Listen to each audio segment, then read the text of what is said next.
பஹல்காம் தீவிரவாத தாக்குதலை தொடர்ந்து ஜம்மு காஷ்மீரில் பயங்கரவாத தடுப்பு நடவடிக்கைகள் தீவிரப்படுத்தப்பட்டிருக்கிறது. அந்த வகையில் நாளை மீண்டும் மத்திய அமைச்சரவை கூட்டம் கூட இருக்கிறது. டெல்லியில் பிரதமர் நரேந்திர மோடி தலைமையில் நாளை பாதுகாப்பு விவகாரங்களுக்கான மத்திய அமைச்சரவை கூட்டம் கூட இருக்கிறது.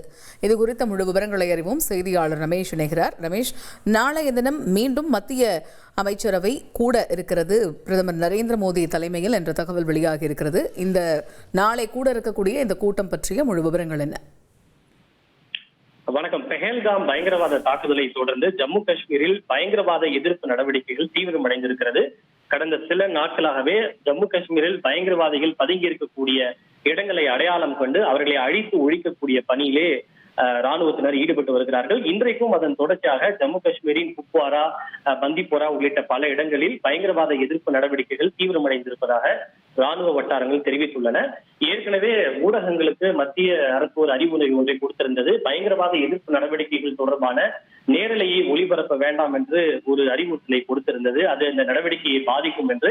எனவே ராணுவத்தினர் எந்தெந்த இடங்களில் எல்லாம் பயங்கரவாத எதிர்ப்பு நடவடிக்கைகள் நடைபெறுகிறது என்பது குறித்த விவரங்களை தெரியவில்லை. இருப்பினும் இன்றைக்கும் அது தீவிரமடைந்திருப்பதாக தெரிவித்துள்ளனர். மற்றொன்று, இந்த ஜம்மு காஷ்மீர் தாக்குதல் சம்பவம் தொடர்பாக இந்தியாவிற்கு எதிராக தொடர்ந்து தவறான தகவலை பரப்பி வந்த குற்றச்சாட்டின் கீழ் பாகிஸ்தானினுடைய பாதுகாப்புத்துறை அமைச்சர் கவாஜா ஆசிஃபினுடைய எக்ஸ் பக்க கணக்கை இந்தியாவில் முடக்கப்பட்டிருக்கிறது. இந்திய அரசு எடுத்த நடவடிக்கையின் வாயிலாக அவருடைய எக்ஸ் பக்க கணக்கு இந்தியாவிலே முடக்கப்பட்டிருக்கிறது. அதன் தொடர்ச்சியாக நாளைக்கு பிரதமர் மோடி தலைமையில் மத்திய அமைச்சரவை கூட்டம் நடைபெற உள்ளது. அது முடிவடைந்த பிறகு உடனடியாக பாதுகாப்பு விவகாரங்களுக்கான மத்திய அமைச்சரவை கூட்டமும் நடைபெற உள்ளது.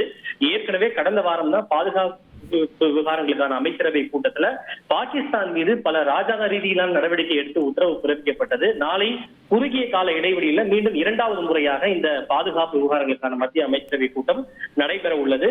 பெஹல்காம் மற்றும் அந்த தாக்குதல் சம்பவத்தை தொடர்ந்து ஜம்மு காஷ்மீர் நிலவக்கூடிய தற்போதைய சூழல், பயங்கரவாத எதிர்ப்பு நடவடிக்கைகள் எப்படி தீவிரமடைந்திருக்கிறது, பாகிஸ்தானுடைய நடவடிக்கைகளுக்கு எப்படி பதில் நடவடிக்கை மேற்கொள்வது என்பது குறித்தெல்லாம் நாளைய கூட்டத்தில் ஆலோசித்து மேலும் சில முடிவுகள் எடுக்கப்படுவதற்கான வாய்ப்புகள் இருக்கிறது. மேலும் பாகிஸ்தான் மீது இந்தியா எடுத்துள்ள பல்வேறு கட்டுப்பாடுகளுடைய நிலை, தற்போதைய நிலை என்ன, அவற்றை இன்னும் எப்படி தீவிரமாக அமல்படுத்துவது என்பது குறித்தெல்லாம் நாளைய கூட்டத்தில் ஆலோசித்து முக்கிய முடிவெடுக்கப்படும் என எதிர்பார்க்கப்படுகிறது. தகவல்களுக்கு நன்றி ரமேஷ். செய்திகளை உடனுக்குடன் தெரிந்து கொள்ள உடனே சப்ஸ்கிரைப் பண்ணுங்க.